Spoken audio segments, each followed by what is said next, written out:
ജനസേന കേരള ഘടകം പ്രഖ്യാപിച്ചു. ആന്ധ്രാപ്രദേശ് ഉപമുഖ്യമന്ത്രി പവൻ കല്യാൺ നേതൃത്വം നൽകുന്ന ജനസേന പാർട്ടിയുടെ കേരള ഘടകം തിരുവനന്തപുരം ശിക്ഷൺ സദനിൽ വെച്ച് നടന്ന സമ്മേളനത്തിൽ പ്രഖ്യാപിച്ചു.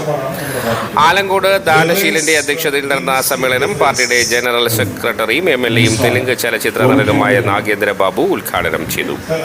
പാർട്ടി ദേശീയ ജനറൽ സെക്രട്ടറി രാം കലൂരി പാർട്ടി പ്രഖ്യാപനം നടത്തി. യുവാക്കൾക്ക് തൊഴിൽ അവസരവും വനിതകൾക്ക് സ്വയം സംരംഭം തുടങ്ങാനുള്ള കാര്യങ്ങളും നടത്തുക എന്നതാണ് പാർട്ടിയുടെ ഉദ്ദേശം.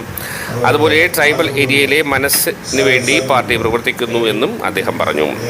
ആന്ധ്ര യൂത്ത് വിംഗ് ജനറൽ സെക്രട്ടറിമാരായ രവീന്ദ്ര റെഡ്ഡി, ഡോക്ടർ മാധവ റെഡ്ഡി, ശ്രീകാന്ത് എന്നിവരും സംസാരിച്ചു. പി രാംസാഗർ സ്വാഗതം പറഞ്ഞു.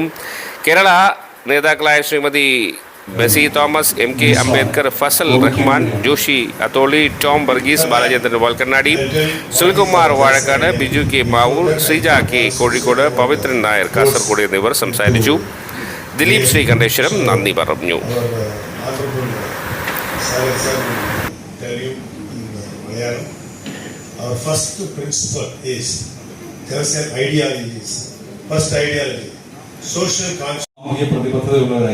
Politics without religious discrimination.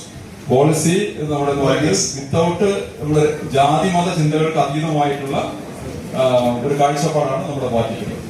Reverence for linguistic differences.